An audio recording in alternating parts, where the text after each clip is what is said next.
Kooraskan gaaban ee 30 daqiiqo soconaya waxaan ku tusin doonaa sida u sameeyo website qurux badan oo kaas oo kala ah adigoo isticmaalaya WordPress. sidoo kale website-kan markaad sameynayso waxaan ku tusin doonaa sida aad u edit gareyn karto adigoo qoran wax code ah kana dhigi karto website aad ka iibin karto customer kasta oo aad doonayso. soo dhawaad daawade waxaan ka codsanayaa video inaan like saarto si aynu dad badan u gaadhno mahadsanid. Assalaamu calaykum waraxmatullahi wabarakaatu. soo dhawaada khiyaare. waxaan doonayaa maanta video yar oo laakiin si shaqo badan qaban inaan sameyno. dad badan isoo weydiiyaa jirnimo waxaan doonaynaa inaan ku shaqeysano web development laakiin sameeyaan ka bilowno ma garanayno. marka video waxaan doonayaa inaan sameyno website dhameystiran oo WordPress ah oo aad maanta iibin karto. website-ku wuxuu yeelan doonaa team qurux badan oo wax kasta leh. wuxuu yeelan doonaa any business nooc walba business aad doonaysid inaad sameyso. soo marka website inta hadda ila barato waxaan hubaa maanta inaad 10 website sameyn karto oo aad suuqa geyn karto. marka aniga kuma shaqeysto website-yada aan suuqa geeyay meheradaha aan ka iibiyo laakiin si maalmo waxaa jirta aan lacag badan ka sameyn jiray. marka adiga waxaa laga yaabaa iminka magaalada gasho inaad hesho shirkado badan oo doonaya website in loo sameeyo. video waxaa laga yaabaa saacad inuu ka yaraado laakiin saan kugu baro waxa aanad ku baran jaamacadda 4 sano dhiganaysa. marka muuqaalkan waxaan doonayaa inaad ila aragtaa meel walba marayo waxbaan yara daraaseynaya meelahaas wax kasoo dhaanood garaysan waxbaa isku keenkeenaya. marka ii dulqaad haddii uu kugu dheeraado haddii kalena iska dhaafin kartaa waxyaabaha u baahneen. marka hadda website-kan waa kii WordPress-ka wordpress.org baa la dhahaa. marka get WordPress dheh waxaan la soo degaynaa WordPress-ka kadib waxaad taabataa meeshay ku qoran tahay download and install. inaga kaas waxaan doonaynaa marka download WordPress. marka hadda meel inoo yaala hadhow aan isticmaali doonaa. waxaan kaloo doonayaa inaan tago website la dhaho teamforest.com. website-kan waxaa laga helaa teamska WordPress-ka. muhiimadda cashirkan u sameyna waxaa weeye inaan wax sameyno qasab maa waxa inaan anaga qorno oo aan code sameynay inaan meel kasoo qaadano. so waxaa important ah waxaana inay noqdaan waxaad sameysa adiga oo aad iibin karto. so halkan markaa furto intaas u kala qaybsamaynaya kan WordPress-kan doonaynaa teamska. kadib waxaan soo qaadanaynaa WordPress-ka kuwa ugu fiican best sellerka ah kan Avada la dhahaa oo wuxuu ka mid yahay kuwa ugu khatarsan WordPress-ka aadka loo iibsado. shirkado dhan waxaa jira Avada bis isticmaala oo company waaweyn noqday oo kan wax ku sameeya. so the reason waxa weeye dalka eegto waxaa la iibsaday 25 may ratingka 814 kun oo jeer baa la iibsaday teamkan almost 1 million times baa la iibsaday. waad dareemi kartaa awood uu leeyahay in ku dhow 1 milyan oo website buu ku samaysan yahay ama ka badan. so waxaa kaloo eegi kartaa shaqoladan samaysa team fusion baa lahaa haddii meesha aan ku dhaweyno mooska wuxuu sheegay lacagtay faa'iideen wuxuu iibiyay 25 milyan oo dollar in ka badan oo lacag uu ka sameeyay. so waxaan isticmaali doonaa teamkan laakiin problemka jira waxaa weeye $60 ma rabno inaan iska bixino. marka aan sameyn doonaa inaan soo xadno. marka waxaan geli doonaa website la dhaho WP Locker. aniga website-ka teamska kasoo download kasta. marka waxaan sameyn doonaa inaan raadino Avada waa kan u horeeyay waliba waxaa laga yaabaa update-kiisa waa mar dhow 22 April. waxaa laga yaabaa 2 bil ka hor la soo update gareeyay. so marka si aad u download garayso halka markaad timaado kan waxaa weeye website-kii deemadiisa daafurtid kan buu ku keenayaa. linkiska kan ugu fiican aan isticmaalo Zipshare isaga koobiyey go to waxaa jira linki. kadib aniga waxaan isticmaalaya AdSense Adblock hadda wuxuu iga qabtay 8 xayeysiis.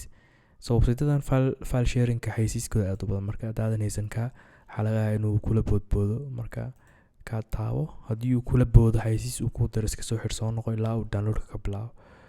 marka inagaad sida arkayso aan ku soo yara dhaweey download-ka xagaas uu nooga bilaabo. hadda WordPress-kan uu noo dhamaaday team-kan uu noo socdaa 66 MB. waxaan sameyn doonaa marka inaan WordPress-kan install gareysano. marka hore waxaan sameyn doonaa inaan database-ka sameysano. waxaan idin soo diri doonaa video qaybta description-ka waxaan ku qori doonaa linki aad ka heli karto course aan hore u sameeyay oo ku saabsan sida ugu shuban karto web server-ka. sababta web server baa u baahan tahay si uu kugu shaqeeyo kan. marka waxaan WordPress ka dhigi doonaa database-ka waxaan ka dhigi doonaa new WordPress. so adaa had doonti ka dhigo ani database-ka igu badan intaa markaa sameysid halkaas kaaga dhantaa shaqada. waxaa kaloo laga doonayaa inaad folder-kiisa soo download garayso hadaad furto. aniga extraction aan ku sameynaya hadda folder-kii waa kana. waxaan sameyn doonaa inaan soo qaado failashkaan soo koobiyeeyo kadib waxaad tegi doontaa web server-kaaga root folder-kiisa kadib folders waxaan sameysaa new wordpress kadib folderkaasaan ku shubanayna fileskii wordpresska. anigu waxaan isticmaalayaa Mac marka intan waxaa laga yaabaa inaan si yara dhaafno. ciladuu leeyahay Mac waxaa ka mid ah security reason ahaan waa sida Linux oo kale waxaa laga yaabaa inuu iga diido permissionska qaar. hadda u furi karaa qaarkood read only way kan read and write aan ka dhigi karaa laakiin san ciladan aan ku arkay dhowr jeer hore. laakiin hadda Windows isticmaalis intaan kuma tusin doono, so don't worry. waxaan sameyn doonaa marka inaan /new wordpress installation ku markaa geenaya. marka installationka kan uu ku soo baxo waxa laga doonayaa inaad haysato 5 qodob. kan waxa weeye database-kaaga magaciisa, username-kii, password-kii, hostiga intaa waa heli kartaa. so simple waxaan ka dhigi doonaa kan database name-kan waxaan ka dhigaynaa new wordpress. aniga hadda soo sameeyna waqti username-kan wuxuu noqonayaa root, password ma lahan. sample isticmaalaysa root way username, password-kiisuna waa eber, host iyo localhost. kan waxaa la table prefix haddii aad doonaysid haddii uu systemka ku shubay database-ka uu hore ugu jireen tables kale waxaa u samaysan kartaa prefix-ka. tablada cusub oo hadda uu sameyn doono dhan wuxuu ka hormarinayaa labada xarf. marka waa bedeli kartaa haddaad doontid kl baa ka dhigi kartaa. so let's say submit. marka ana hadda intii aan ka baqanayay markii aan furay permissionka uu ii shaqeeyay. marka adiguna saan buu ku noqon doonaa. run installation baan dhahaynaa. kadib site title-ka waxaan dhigi doonaa new wordpress. waxaa ku qorgoodaa username-kan wuxuu noqonaa kii adminka ku manage garanaysay. so let's say admin deh, password-kan waxaan dhihi doonaa admin 123. marka wuxuu kaa doonayaa password-kiina adag ka dhigto. hadda fair week buu ku dhahay. so halkan tick saar si uu kaaga ogolaado. email-kaaga halkaas geli. kan haddii website-ka online ka dhigaysid hasaarin tigta, haddii kale website-kaaga search engine-ku ka xidhaya. marka wuxuu noqonaa website qarsoon aan la garanayn. marka hadda ma taabanaysid weligaan ha taaban. soo install deh. theme-kii weli wuu socdaa. internet-kayga yara culus. marka login baan dhahaynaa. username-ka wuxuu ahaa admin, password-kun wuxuu noqonaa admin 123. so let's go login deh. casharkan haddii aad qaadato waxaan hubaa inaad magaalada ka shaqaysan karto wordpresska. qasab maaha inaad wordpresska markaa baranayso aad from A to Z barato. aniga wax kastaan baranaya waxaan isku daya inaan ka shaqaysiiyo oo aan saa u wadado markay shaqeeyaan kadib aan dib ugu soo noqdaa barashada iyo documentationka. marka haddii aad processka maray la marto oo wax walba ay kuu shaqeeyaan waxaan sameyn doonaa websites badan oo qurux badan. marka hadda halkaan markaa joogno waxaan tegi doonaa qaybta appearance-ka kadib themes-ka sii dooranayna. hadda waxaa la doonayaa teamkii aan wadan inaan ku shubano. hadda 3 team baa ku jira oo by default uu ku install gareeya. kan waa kii active ka ahaa, kuwaan oo activate gareyn karna haddaan doonno. hal mid cusubna waan kusoo darsan karnaa. marka waxaad sameyn kartaa haddaa add new try hadda wuxuu ku geenayaa website-ka qaybta wuxuu ku geenayaa qaybta teamska laga download garaysto. marka teamskan waa ku shuban kartaa haddaad doonaysid. qaar ku qanciya laakiin se ma ahan kuwa wanaagsan oo gacan ku samaysmaya kuwan. qaar fiican way ku jiraan haddaa u baahato. so hadda uu noo dhamaado download-keena waxaan sameyn doonaa download-keena soo extract gareyno. marka file system-kan aan isticmaalayo yuusan kula noqon wax adag. file system-ka Windows-ka iyo ka Mac way kala duwan yihiin. marka aan WinRAR-kayga way kaas extract baan dhahayaa. markuu dhammeeyo folderkii Avada waa kan isagaan sii dhexgalaynaa. Avada full package sii dhexgal. intaa markaa joogto inaga waxaan qaadan doonaa kan ay ku qorantahay Avada theme. kadib kan ay ku qorantahay .zip waxaan eegi doonaa horta inuu saxsan yahay. okay isaga dhexgal. okay theme-ka waa kan. marka folder-kaan qaadanaynaa soo copy because hadda ma install halkaan waxaan dhigi karnaa inaan install gareyno oo upload aan dhahno. hadda upload imika taabto choose file aan dhaho waan soo qaadan karaa file-ka.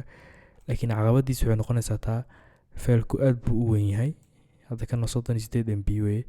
waxaa laga yaabaa marka inuu caqabad kugu noqdo oo upload-ka uu kaa istaago. so zero technique baan tusinaya farsamadan isticmaala. copy the folder-ka waxaad tagtaa web server-kaaga kadib waxaa gashaa wp content kadib waxaa sii gashaa themes kadib halkan ku paste garayso. so theme-amka hadda xaggan ku jira waa arkayn 3 tab kuwan. so wax walba xaggan aad keento automatically waxay soo dhexgalayaan hadhow meesha themes-kaaga yaalaan. haddaa soo noqon hadda aan tagno themes already teamkeeni 4 buu ku noqonaya wuu yaalaa meesha waa kana Avada. waa team aad iyo aad u qurux badan. So marka hadda activate taho howl dheer baa dhici doonta. Teamka hadduu yahay team paid oo premium ah wuxuu wataa plugins isaga u gaara oo la doonaya oo si u shaqeeyo oo qasab ay tahay inaad ku shubato. Marka setup yar buu ku marin doonaa oo ka mid tahay inaad activate garayso pluginada u baahan yahay kadibna aad kusii socoto. Marka activate plugins baan dhahaynaa.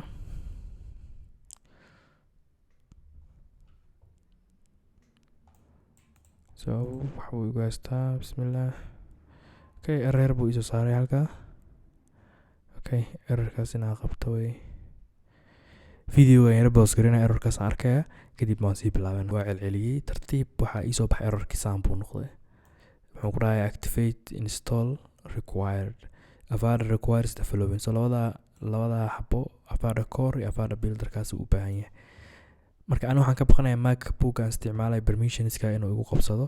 Laakiin aad Windows isticmaalaysid oo aad buttonka markaa taabatid uu ku install gareeyo waxa uu ku hore kugu sii socdo okay way. Haddii kalena waxaan samayn doonaa imika xoogaa yaro debugana ila daawo adigna markaa inuu ka faa'iidaysto laga yaabo. Haddii kalena iska dhaafi intaa ka hagaajinin hadaa u baahnayn. So waxaan tegi doonaa mar labaad ku celi ilaa amarkiisa isku shaqeeya laga yaabo. Okay. Waxaan samayn doonaa folderkii pluginska waxaan isku dayi doonaa inaan permissionkiisa bedelo. Marka MacBook isticmaalayso waxyaabaha qaarna u adkaysatid way. Waxyaaba badan oo faa'iido nagu leeyahay, waxyaaba badan oo madax xanuunka ugu ridayo nagu leeyahay. So let's do it again. Okay, still. Can we click that button? Shit, wanna laugh. Sorry. Yes, waa taaban. Xagaas un buu ahaa plugins and add-ons. So halkan tag haddii uu ku shaqeey waayo waxaan isku daynaa hagaajino. Marka wuxuu ku errorkii waa kana installation required. Manage plugins below. Halkan waxaan samayn karnaa inaan xabad ugu shubno. Install dekan oo install garee. Unpacking could not create folder. So problemka hadda waxaa permissionska aan kuu sheegaya iga qaldan. Marka wuxuu yidhi Fusion Core installation failed. Please ask your hosting provider to check permissions level the plugin via FTP. Waxaan samayn doonaa pluginska haddii iga diidaya mogtahay. Waxaan eegi doonaa pluginska inuu isaga wato. Waxaan dhexgal Avada sii dhexgal. Waxaa tiraa plugins. So pluginadaan doonaya inaan ku shubto kuwan. Waxaan samayn doonaa marka isaga wuxuu sameynaya teamka pluginskan uu wato halkan ugu jiro intuu soo qaado wuxuu doonaya folderkii kale pluginskin uu geeyo. Intaas permission ahaan baa loogu diidaya ma fahamtay. So intaan na xalin karaan moodaya haddii kanaan bedel laakiin suu diiday. Read write okay. Way adiga inuu ku 180% errorka ma ku imaanay. Hadduu ku imaadana commentiga igu soo qor qaabka wax la ku sheegay ama sidaan ba la isticmaal. Waxaan samayn doonaa inaan saa u taabano waxaan dhihi doonaa hadda open haddii aan dhaho automatic folders oo dhan way wada extract gareynaya Mac. Ma fahamteen. So waxaan sameynaya inaan hadda kuwan aan dhaho by date modified. Okay. Waxaan tiraa by kind. Intaas qaada doonaa. Shift it like copy. Waxaan sameynaya marka kuwan intaas soo qaato oo soo qaado pluginskan keenaya. So problemka intaas buu ahaa. Wuxuu diiday inuu intaan automatic u sameeyo permission problem. So marka Windowski Mac Unix buu isticmaalaa isku system bay yihiin xagga dambe. Marka permissionskaas mar walba iska problem badan yihiin. Haddana waqti muu hayo inaan permissionska hagaajiyo. So this shortcut is good.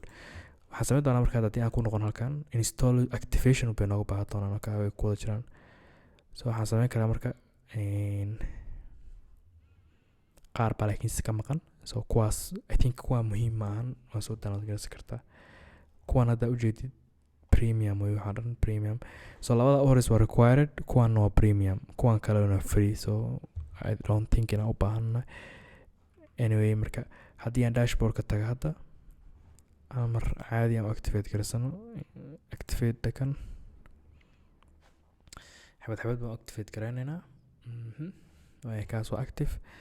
So si uu noogu fudaado waxaan dhihi doonaa inaan new tab u furno wax dhamma sugi karno so hadda waxaynu dhan inoo activate gelsan yihiin pluginska kuwan oo loo baahan yahay laakiin si khasab maahan kuwan waa kuwii premiumka ah lacagta ah so haddii install aan dhaho hadda wuu iga diidayaa folder problem ftp waxbuu iisoo sheegayaa so ana waqti ma u hayo waxaas haddii caqabad nagu noqdo dhow soo noqon doonaa plugin does not have a valid header anyway meeshaan nagu soo celi adii haddaa ku shubanayso ku shubo haddaad windows isticmaalayso marka let's go aan howleen hore u wadano waxaan tegi doonaa halkan dashboardka ku qoran tahay hadda wuuna dhaafiyey meesha reedee uuna weydiinaya inaan wax ku shubno so wuxuu dhahay hello admin soo dhawow okay su-aalahaas uuna weydiinaya your website is registered hadda teamkaas u dhanood garsano waa team knowledge ah waa lasoo karaagarayay just like softwareska mobile computerka loo karaagaraya kuwana hadda wuxuu aaminsan yahay inaan iibsano kala teamka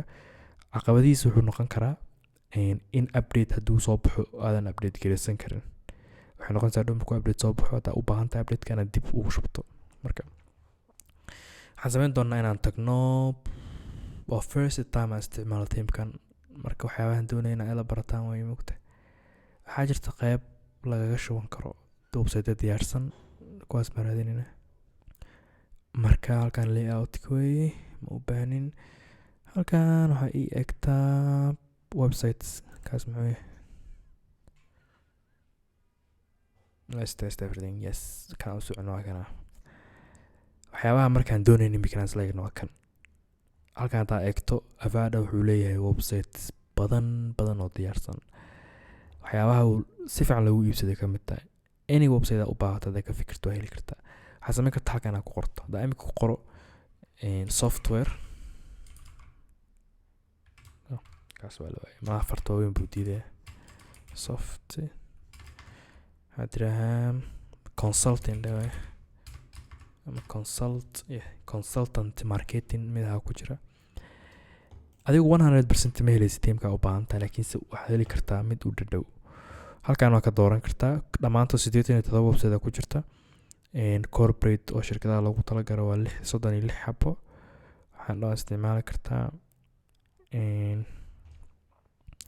waxaa kaloo ku jira mid loogu talagalo cuntada iyo waxaas fara foodka wuxuu noqonayaa 10 xabo food ku jira take out restaurant let's just say waxaa laga yaabaa inaa website u samaysid albeeg oo kale so waxay iibiyaan burgerski waxaa mogtahay kan ubaa isticmaalaysaa preview hadda wuxuu kusoo saaraya websiteka siduu u ekaanay so this is websitekooda hadda ku jirtaa haddii aad soo import garayso websiteka isaan buu u ekaanaya wax shaqana maada qaban ma arkaysaa waxba maa design gareen meelna kamaa dhicin waxaa u baahan taha oo keliya customization inaad samayso marka inaga hadda waxaan samayn karnaa inaan teamka kan qaadano oo aan customize gareyno ama inaan wax kale sii raadino marka kuwan waxaa la yidhaha one page 10 xab wey one page-kan waxaa weeye website hal page bis ka kooban oo loogu talagalo markaad software ama application mobile haysiinayo ama website shaqadiisa ay kooban tahay oo la rabo inaan lagu mashquulin so this one oo kale technology wey haddaan dhahno preview unoo soo saaraya waxaa kaloo samayn karnaa haddaa blog doonaysa website wararkii waxaa lasoo gelinaya kan baa isticmaali kartaa haddaa doonto waxaa samayn kartaa kan oo kale freelancer wey kaas portfolio wey portfolio waxaa wey website aad isku xayeysiin kartid oo aad dhigi kartid shaqooyinkaasaa qabtaa hebel baa la yidhaahdaa kan oo kale haddaan fiirino consultant wey kii hore uu soo baxay marka one page wey kan one page ka hadda taawat kan page kan meeshiisa hoos uu ku goynaya page kale ma furayo see one page baa la kuwan waxaa dhan waa koo diyaarsan kii kalena uu soo baxay haddaad tahay qof marketingki waxaa ku shaqeeya ama doonis company marketing ka sameynaa u samaysa website kana isticmaali kartaa waxyaabaha la doonaya waxaa weeye inaa marka hore teamka aad ku samaysa analyzing sawirada u baahan karo iconiska u baahan karo waxyaabaha u baahan yihiin waxyaabaha laga tegi karo waxaad intaa qorshaysato kadib ku install garee kadib markaa iska saar waxyaabaha u baahneen anyway all dheh kan u horeeya classic waa kan originalka kaas laftiisa eegno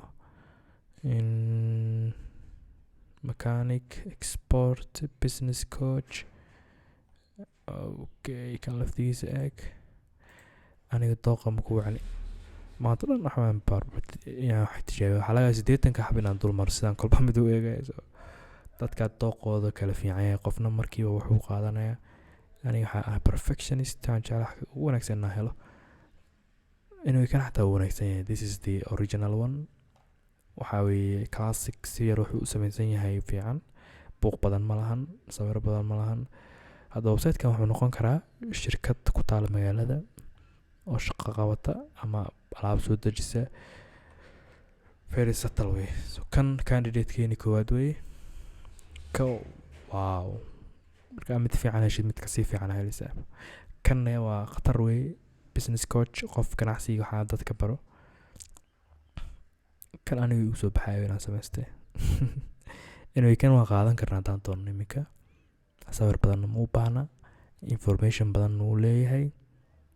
ka waran markaan haddaa qaadano adi haddaad doonaysa mid kale waa qaadan kartaa, laakiin si tutorialka ula qabsato aniga la soco. anyway kan baa qaadanana hadda haddii uusan cilad nagu iman. bismillah. waxaa laga yaaba import markaa dhan inuu waqti dheer qaato. anigu waxaan kasii baqanayaa mataqaanaa macbook inuu ugu qabsado permission problem. haddii taas dhacdo waxay noqonaya koorska dhan inaa windows u rarno oo computerka la soo qaato. marka bismillah. okay, wuxuu weydiinaya waxyaabaha aad doonaysa inaad soo import garayso. all baan dhahaynaa, waxbaa ka tegin, import dheh. kadib wuxuu ku dhahayaa iska hubi memorygaaga inuu 128 MB ka badan yahay. kan php da iskale meel laga bedelo. kan wuxuu u baahan inaa 180 second uu ka badan yahay. so labadan aniga web serverkayga wax badan buu shaqeynayaa.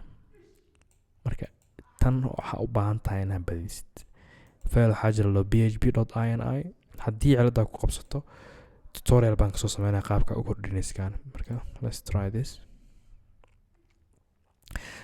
waayo server order could be reached, status page error baa jira u dhahay. system report. okay, waayahay. hadda wuxuu yiri php geena 120 weye, wuxuu ku leeyahay recommendationkiis 180 weye. kana waa 1000 weye, 1500 laga rabo. labadaas baa igu haystaa. so server statuska eegno. tested is working.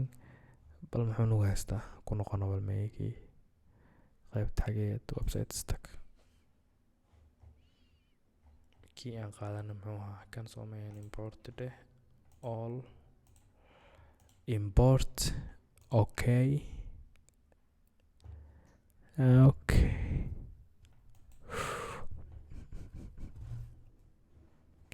1 minute maaga hagaajinaya isku soo noqonayna.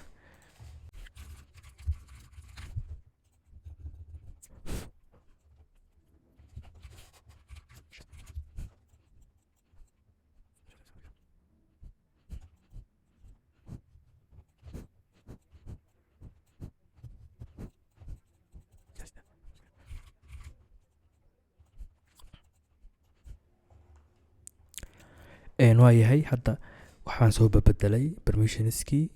marka halkaa mar baan tijaabinaya hadduu shaqeyn waayo. marka xal kalaan raadinaya insha allah.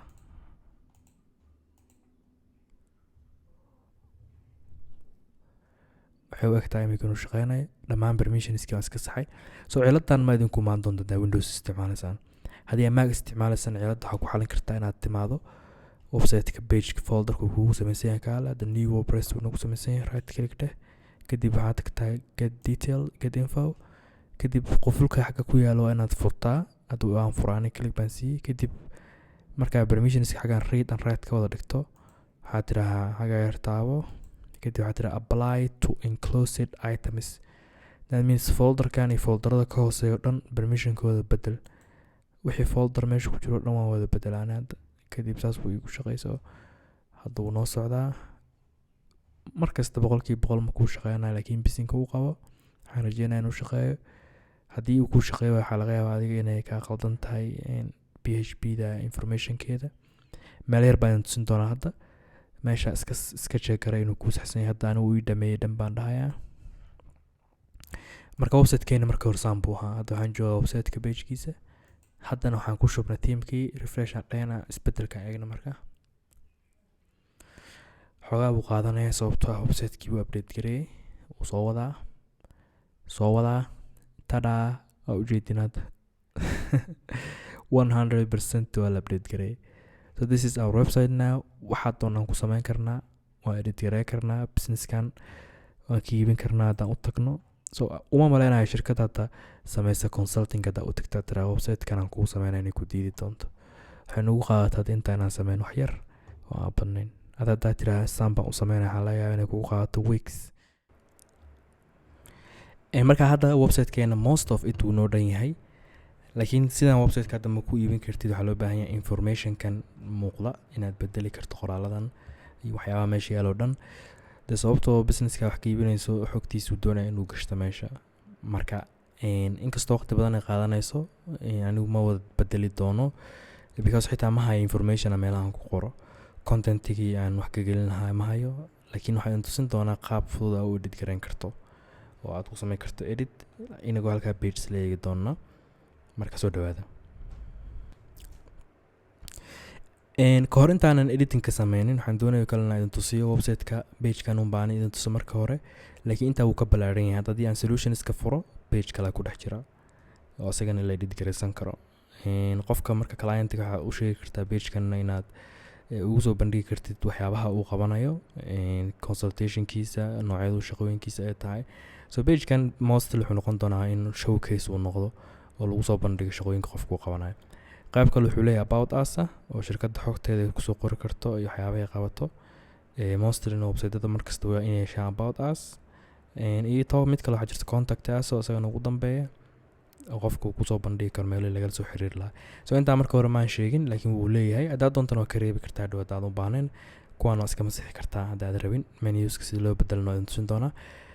sidoo kale halkaas wuxuu leeyahay meel form oo consultation bookina isagana waa okay oo qofka uu kala soo xiriiri karo. anyway bal aan tagna hadda homeka, kadib aan sameyno edit yar. aan edit 100% ma sameyn, laakiin waxaan tusin doonaa in la edit gareeyo sidii u fududahay. kaliya waxaa sameyn doontaa inaad taabato edit live meesha ku qoran tahay halkaas. so editka weli uu sii qaybsamaya intaan. waxaa edit gareyn kartaa headerka sare, titleka, footerka, formka. laakiin anaa waxaan doonayaa page edit page inaan dhaho. pagekan dhan inaan edit gareyn doonayaa. so mar walba muhiimaddu waxaa weeye haddaad doonaysa solutionska inaad edit gareyso pagekiisa tag kadib edit taabo. so let's do this. pagekan marka la edit gareyna halkaas baa taabanaysa. isaga meel kale ku geenaya. horta marka hore kuwaan aan tusinaya qaabka loo edit gareynayo. kuwaan markaad dul joogto calaamadda yar waxaa taaban kartaa ku qoran tahay furaha yar. weliba marka xaggan u dhaweyso waxyaaba kale ku tusinaya. kaas waxaa column options. kan waxaa weeye add column. haddaad doonaysa 3 xabo way kana 4 xabo ka dhigto. mid kale kusoo daraya isku yar ururinaya. column size hadda kan waxaa weeye 1 divide by 1 out of 3 macnaha 3 xabo way xaggan. 3dan xabo qayb ahaan buu ka xisaabsan yahay. that means 3 meelood meel buu ninka haystaa. waa ka yareyn kartaa haddaad doontid, laakiin haddaa ka yareysa wuu yaraanaya. kuwaan uu ka yaraanaya half buu noqonaya. anyway marka column size kaas ka bedeli kartaa. columnka laba waa copying kartaa, laba xaba ka dhigi kartaa.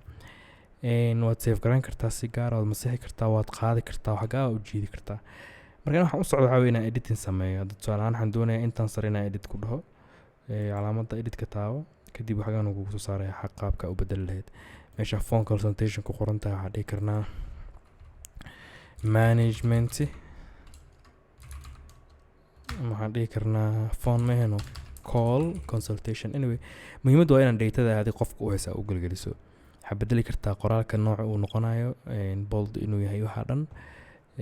kadibna markaas haddaad dhammayso waxaad sameyn kartaa inaad close gareysid automatic isku save garay. waxaad bedeli kartaa iconkaas markaa edit dhahdo.